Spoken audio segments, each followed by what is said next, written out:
Welcome, everyone. My name is Jacob. Thank you for joining me. This is Hunt Detail, and I hope you had a wonderful Father's Day weekend. And as I've mentioned before, we're inching ever closer to the kickoff of the whitetail preseason. A lot of seasons will open in August, but July 4th really kicks off that preseason. Velvet antlers, glassing, field edges. You're probably starting to see deer out on edges and being a lot more public in terms of their appearances, both in the morning and in the evenings.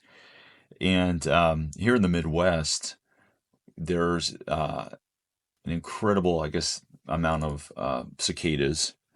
Sometimes I inadvertently call them locusts, but it's cicadas, and a certain percent, I guess, come out every year. But this year, and I guess every 17 years, there's an incredibly high percent that come out of the ground. And I I do remember, I think it was back in 2008 or 2007 or something, when I was living in a different city and this phenomenon was going on. And now they're literally everywhere.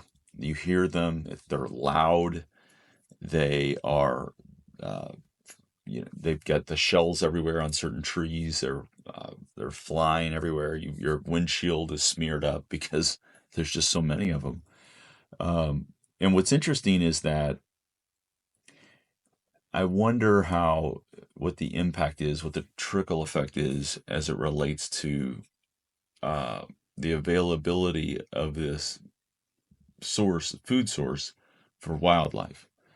Because you've got birds that are consuming them, they're falling into creeks and streams and lakes, and fish are consuming them. And it's just sort of a bolus of all of this new food source for this year. And I sort of Googled it, of course, or wanted to find out, do deer eat locust? And the answer is that, yeah, they're opportunistic. They're omnivores. They will eat meat. We know them mostly as eating plant, like browse or ag, like corn and soybean, but they do eat meat, and there are those videos out there of them eating like baby ducks or whatever. But so they are omnivores and they will eat insects. And it made me wonder what antler growth is like in years when there's this bolus effect of cicadas or locust or whatever. And I sort of poked around to try to see if there were any correlation in the record books, that sort of thing. But I didn't really get anywhere because 17 years ago, there just wasn't a lot of, there just isn't as much data on different things as there is now. So 17 years from now, it'll be interesting to see if we look back, or even a few years out, if we look back at the season of 2025, as it relates to species that interact in areas with these cicadas, if there was an impact on antler growth. I don't know. It's just what what I think about sometimes, um, and I'm sure you think about it too, as we approach deer season. And last week we wrapped up a series on out of state hunt masterclass, and I do want to remind you that on Amazon for $1.99 you can download the Kindle version of the Western Elk Hunt Planner.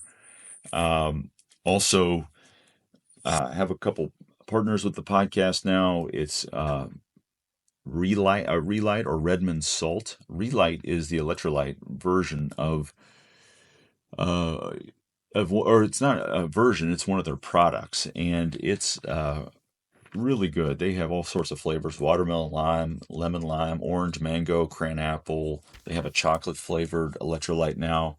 And I always am consuming Relight electrolyte when I'm out west on my hunting trips, when I'm hunting, and now I just consume it on a daily basis, quite honestly. Not in the full dose, but just in little bits, just to flavor the water. And it's really good. It comes from Utah, and they have the seabed in Utah where the stuff is mined. So it's sourced here in the U.S. It's been analyzed. The salt itself has been analyzed, and it's good stuff. And I would encourage you to check it out and use the code DETAIL, save 15% on your order at checkout. That's Redmond salt. And then Raw Rev is a high protein, low sugar bar that, again, I consume a lot of. And I like the dark chocolate peanut butter. And I think it has like 12, 13 grams of protein, maybe 3 grams of sugar. Most of the bars have about 2 grams of sugar. But for me, I just prefer something that's not gonna spike my blood sugar. That's gonna give me some protein. It's tasty, and it's something that I can use as an afternoon snack or when I'm out scouting or hunting. It's in my pack, and use the code DETAIL, DETAIL, and you'll save 20% on your first order. So check that out. It's funny. I do listen to a bit of podcast, and every now and then I'll hear people sort of poo-poo gear and gear upgrades, and gear doesn't help you kill deer and that sort of thing. And it's so interesting because I'm like, really? Like, it really doesn't. I couldn't disagree more. And I understand where they're getting. It's like, yeah, if you are new to hunting and you want to get into it, and it's this idea that you need to spend a lot of money on Sitka gear to get, whatever. That's not necessarily true. Obviously, you can have. I have a 13-year-old, 14-year-old compound bow, the Hoyt Vector. I've used that for a long, long time. I've killed a lot of things with it. It shoots great. It has great. If I shared the specs with you now without the name, you would think that it would be a bow from this year in terms of uh, the the speed, the cams, the brace height, the cam, length of the bow. I think it's 32 inches cam to cam or whatever. And so it I agree as it relates to, gear doesn't always translate, but I just, this is the time of year where I'm looking through my gear and making those tweaks and those upgrades on how I can make this more quiet or that lighter or that more quiet or something of that nature. And, one of the things is as I climb with my saddle, my sticks, and my platform, like how can I arrange that on my waist to make myself more efficient? That's one thing that I'm constantly tweaking. But and the sticks that I use and even the saddle itself, I think have made just a world of difference over the past few years. And so again, it kind of cracks me up when I hear that. But today we're going to talk a little bit about uh, some broadhead testing that I did. And you'll find this video on the Hunt Detail YouTube channel, and if you subscribe to that, you may have already watched it. But what I'll tend to do is take a group of broadheads and try to compare them, sometimes head to head. And what I've done in the past, and some of these videos have been really popular, is I shoot them through broadheads through ballistic gel and look at what I call the wound channel ratio, and that's the penetration. That's looking at the wingspan, I suppose, the blade span of the broadhead, the length of the blades, and sort of multiplying those numbers together to come up with a factor. And so the wound channel ratio is because not all of these broadheads are designed exactly the same. So you could have, I'll take, for example, the Beast broadhead. This is a 2-inch, or supposedly a 2-inch cut broadhead. The Sever 2.0, the Rage that has, 2-inch it's advertised that it has a 2-inch cut, the G5T2, and when you measure these, they aren't exactly the same from a dimension standpoint. And so when you look at just penetration, you're only looking at one factor. You're not looking at the whole. You're not analyzing the broadheads on a whole. And so I think it was last year, I did a Beast versus the Sever broadhead, and the Beast performed really well and it was just looking at that wound channel ratio. Then I earlier this year looked at the Beast, the Rage, the Sever, and the G5T2, and these all are 125 grain broadheads, and I shut them through a mature whitetail shoulder blade. And so I had, if you've listened to this, I've talked about that.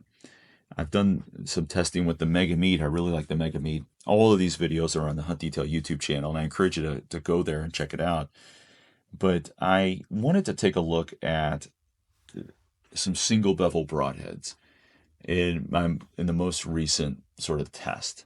And I had met the guys from Toulou a couple of years ago at the ATA, and when they were just coming to the marketplace, and really great guys and really nice. And what they have there is a single bevel broadhead that is has a twist built into it. And if you think about a lot of the broadheads that I mentioned earlier, the Beast, the Sever, the Rage, whatever, pick almost any broadhead. A lot of them are double bevel. And a double bevel is where the edge of the blade is sort of in the middle of the blade. Whereas a single bevel, the edge is on the right or the left edge of that blade. And as you think about a double bevel, where the edge is in the middle of the blade, as it cuts through something, that pressure is equal on both sides of the blade as it's cutting. So it's going straight, it's creating a straight plane. Whereas a single bevel, that pressure is not equal, and therefore the blade wants to go sort of, I guess, into that pressure or away from that pressure. And so it's not a straight plane cut. And when it comes to broadheads, the idea here is that if you have a single bevel, as it hits and enters, it's that pressure on one side of those blades is turning that. It's actually encouraging that broadhead to twist. And if you think about wound channels, a wound channel that is sort of a corkscrew is more likely to not seal up than a broadhead that creates a flat plane cut. If like you've ever cut your finger with a knife and you see how it opens up, you put a Band-Aid on it, you put some Neosporin on it, whatever, and it heals up pretty quickly. But if you had a jagged or a more a less uniform cut, it's not going to seal up as easily. And that's sort of the concept or the idea of single bevel. And I really wanted to look at what does that twist look like through ballistic gel. But in addition to that, I wanted to see how it performed going through a mature whitetail shoulder blade. And so I tested the Toulou broadhead. I mentioned them. I think the design is interesting, and they tout that it's going to do 180 twist over 10 to 12 inches. And I wanted to also test that against an Iron Will single bevel broadhead. Now, the Iron Will that I chose had a bleeder blade, and but it's 125 grain, and dimensionally, both of these broadheads are mirror images of each other. From not only from a weight, but just from the inch and an eighth cut, and so there was really no wound channel ratio to do here because they weren't dimensionally really any different, other than one had a twist and one had a bleeder blade. So I what I did, which was a little different than previous tests, is I put the shoulder blade after the first chunk of ballistic gel because I wanted to see the twist before it got to the shoulder blade. Because a lot of times when something hits these shoulder blades, it deflects, it pushes the arrow, especially initially, it pushes the arrow to the right or to the left or in a different way, and that wouldn't allow me to see how these broadheads torque through the ballistic gel. And so I just, from a bow setup, I have a 70-pound draw. It's a 29-inch arrow. It's about a 435 grain inch arrow, and it was about a 17-yard shot. I was really trying to place them almost directly in the same exact spot. And but again, to be clear, each broadhead had their own target, their own shoulder blade. In fact, each setup had two shoulder blades and two chunks of ballistic gel. And I was really impressed. I mean, I was pleased at how I shot, first of all, which was nice. It's nice to hit it where you want it because it's a very small target. It's probably a 5x5 target, and you're trying to put it right in the middle because you really don't want it to poke out of the top of the ballistic gel or just sort of run along the edge of it. You want to see it right in the middle to see what you're supposed to see. And so I'll start with the iron will. And first and foremost, both of these arrows penetrated a full 18 inches. So both Toulou and the iron will broadhead penetrated 18 inches. So they're, again, I was dimensionally, they're the same. And from a penetration standpoint, they were the same. And I think the, I obviously want to be clear that both of these are winners. Both of these broadheads performed admirably. They're both great broadheads. You're going to do well with either of them as long as your shot placement is right. The iron will, if you think about the rotation, 180 degrees is basically flipping something. Like if you have your phone or something in front of you, let's just say it's your phone.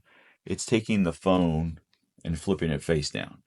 So that is a 180-degree twist. Obviously, a 360-degree twist would be turning your phone from face up all the way around to face up again. So just to give you a frame of reference for what a 180-degree twist is. So the iron will twisted 135 degrees. So not nearly a full flip, if you will. The damage to both of them cut through the shoulder blades with very little problem. The iron will broadhead looks like brand new, except for there is a little bit of damage to the bleeder blades. The hole on the shoulder blade is significant. It's definitely different than the Toulou. And I would say the bleeder blade is a reason why, because you have another blade sort of cutting out bone. But so from a performance standpoint, the iron will did well. 135-degree twist. You can see it. It's very dynamic. And there was a significant hole. I was disappointed the bleeder blade had some damage, but those are relatively easy to replace. With the Toulou broadhead, there was a 180-degree twist, so it was a full flip. And this chunk of bone and ballistic gel for both of them was 19 inches. So both of them got penetrated 18 inches. Neither of them got all the way through the chunks of ballistic gel, and they both got through both chunks of ballistic gel, but they did not penetrate the second shoulder blade. But a full 180 degree twist, and the broadhead was unfazed. Absolutely looks brand new. As far as I could tell, was as sharp as it was out of the package. Now, there's no way that it could be going through cardboard and ballistic gel and bone. But I was really impressed. And obviously, if you're looking for a mechanical broadhead, I personally carry both a mechanical and a solid, a fixed blade broadhead. If you're looking for a mechanical, find whatever mechanical that you feel confident with and use it. But I would encourage you to have at least a fixed blade broadhead, at least one, if not two, fixed blade broadheads in your quiver, because there are situations where both are going to be perfect. If you're in an area that is maybe particularly brushy, or maybe you have to shoot through some brush, maybe your target comes through, whether you're in a saddle or on the ground, and there's just a few pieces of brush in the way, a couple leaves, and you're like, I'm going to shoot through those leaves. I feel confident that this is close enough, that it's not going to deflect or whatever. That's where I would use a fixed blade broadhead. Or maybe you have a bad shot angle and it's like quartering to, and you want to really punch it through. I would use a fixed blade broadhead there. And then after you shoot and maybe you have a follow-up shot at 40, that's where I would grab my mechanical. And it's a clear opening. Maybe I've hit that shoulder. He's now 40, 50 yards away. I feel confident. I want to get another arrow in him. I'm going to sling, one of the mechanicals that I mentioned before. And again, all of those mechanicals are fantastic heads. I mean, the Mega Meat, the Beast, the Sever, the Rage. And so that's where I would have both in my quiver. And I would encourage you to check out the Toulou and the Iron Will. I paid full price I paid for both of these. I did get, I think I got a discount on both just because they were both on sale. But ultimately, I don't have any affiliation with either of these broadheads, but they both performed really, really well. They're both single bevel, and they both really created a twisted corkscrew wound channel that I think, as I mentioned before, isn't going to seal up quite as easily as something that is just creating a flat plane. So next week, I'm going to talk about some other gear and that I looked at. And I'll continue to do some of these gear updates throughout the summer, because this is where we really tweak it. And there's a few different events, expos, road shows, those sorts of things going on, and it's always fun I'm going to try to get to one of them at least and talk about some of the gear that I find at those events. But you'll see more of these podcasts coming over the next few weeks about new gear, because again, I think the more confident you are in your gear, the more quiet, the more efficient, the faster your setup, the better you can be. And it really is a game of inches with a lot of these things, where if you do something just a little bit wrong, it could really blow up your hunt. So we'll have some more fun going down this hole. Go to the Hunt Detail YouTube channel, subscribe, and give this podcast a 5 stars on iTunes. Thank you for your support and your time, and we'll talk again next week.